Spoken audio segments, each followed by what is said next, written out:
Shalom saudara-saudara yang terkasih di dalam Yesus Kristus. Kita jumpa lagi di dalam renungan harian Rabu 11 Agustus 2021. Oleh karena itu mari kita mempersiapkan hati kita. Kasih karunia dan damai sejahtera dari Allah Bapa dan anaknya Tuhan Yesus Kristus menyertai kamu sekalian. Amin.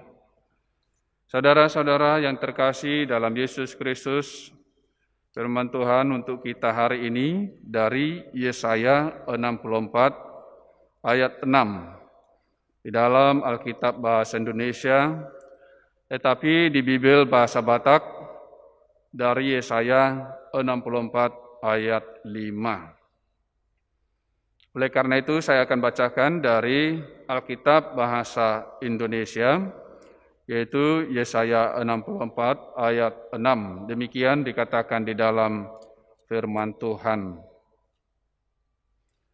Demikianlah kami sekalian seperti seorang najis, dan segala kesalehan kami seperti kain kotor. Kami sekalian menjadi layu seperti daun, dan kami lenyap oleh kejahatan kami, seperti daun dilenyapkan oleh angin. Demikian firman Tuhan, kesalehan yang seperti kain kotor.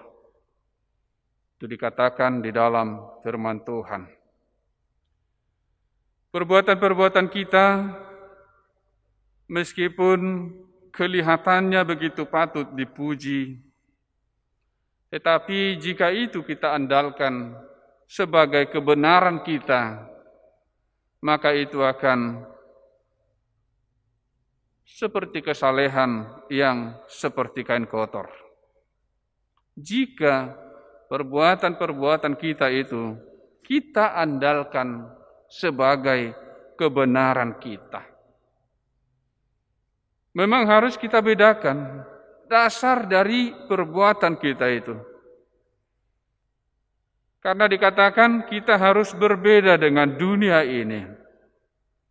Kasihilah Tuhan Allahmu dengan segenap hatimu, dengan segenap kekuatanmu dan akal budimu. Kasihilah sesamamu manusia seperti dirimu sendiri. Jika perbuatan-perbuatan baik yang kita lakukan itu didasarkan kepada kebenaran kita sendiri dan menganggap itu bernilai di tangan Tuhan, maka itu seperti perbuatan yang sia-sia. Di sini dikatakan kesalehan yang seperti kain kotor. Kesalehan yang didasari atas kemampuan dan kebenaran diri sendiri, itu tidak berkenan di hadapan Tuhan. Tetapi apa yang dikehendaki oleh Tuhan, yaitu orang-orang yang sungguh-sungguh datang kepadanya, yang sungguh-sungguh menyesali segala perbuatan atau kesalahannya, kejahatannya di masa yang lampau, yang sungguh-sungguh mengasihi Tuhan, yang sungguh-sungguh memohonkan kemurahan Tuhan atas hidup mereka.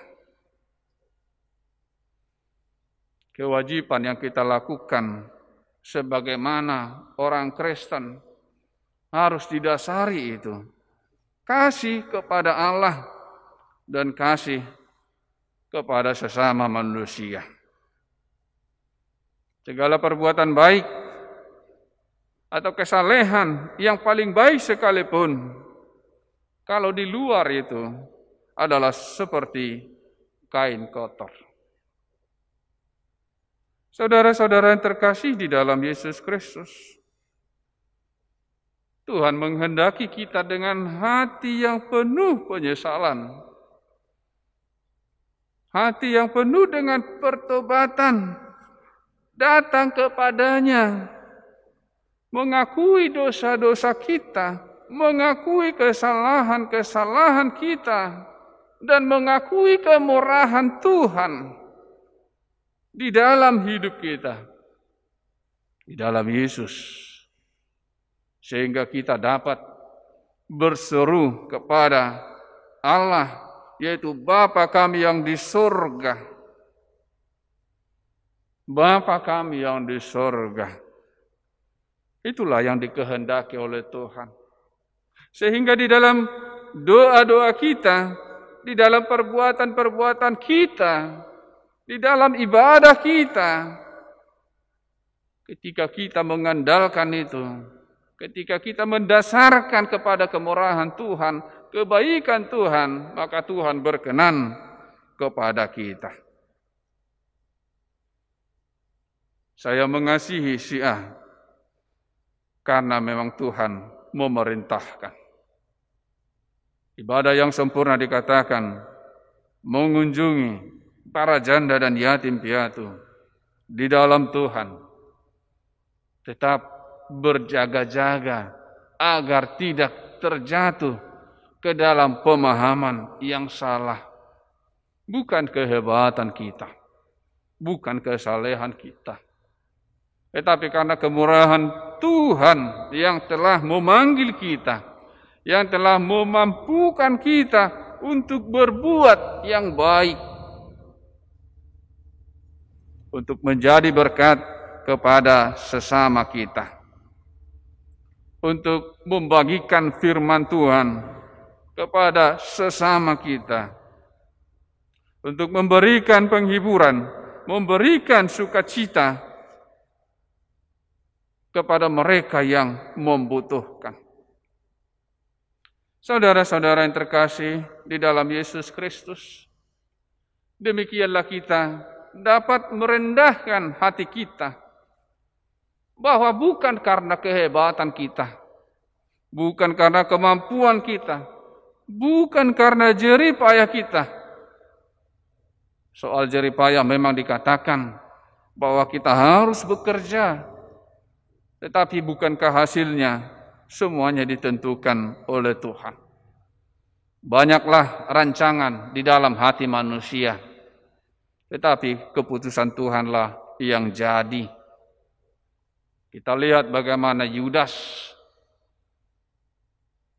yang menjadi bagian daripada 12 murid Yesus, tetapi apa yang terjadi kepadanya? Dia harus mengalami itu. Dia terjatuh, dia dikuasai iblis, sehingga kematiannya begitu mengenaskan. Tetapi kepada Rasul Petrus apa yang terjadi? Kemurahan Tuhan turun atasnya. Yesus mengatakan, iblis sudah atau sedang menanti agar Petrus juga kehilangan upahnya atau bagiannya. Tetapi Yesus berdoa agar Rasul Petrus tidak kehilangan, dan memang dia tidak kehilangan itu. Saudara-saudara yang terkasih dalam Yesus Kristus, oleh karena itulah kita harus selalu memegang, memahami, mengimani itu. Semuanya karena kemurahan Tuhan. Semuanya karena kebaikan Tuhan. Semuanya karena kasih Tuhan kepada kita semua. Tuhan Yesus memberkati firman-Nya. Mari kita berdoa. Allah Bapa di surga, segala puji syukur kami panjatkan kehadirat Tuhan untuk kemurahan Tuhan di dalam kehidupan kami. Ketika kami melakukan perbuatan-perbuatan yang baik di dasar yang salah, di dalam pondasi yang salah, maka itu seperti kesalehan, seperti di kain kotor, hal yang sia-sia.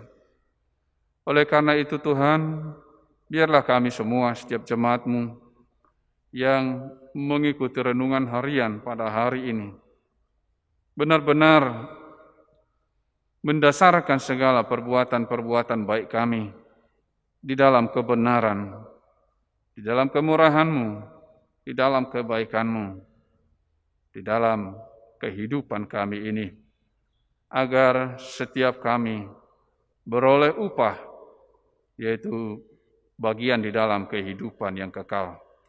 Terima kasih Tuhan, di dalam Kristus Yesus Tuhan kami berdoa kepadamu. Amin. Kiranya kasih karunia Tuhan Yesus Kristus dan Allah Bapa dan persekutuan Roh Kudus menyertai kamu sekalian. Amin. Shalom saudara-saudara, Tuhan Yesus memberkati firman-Nya.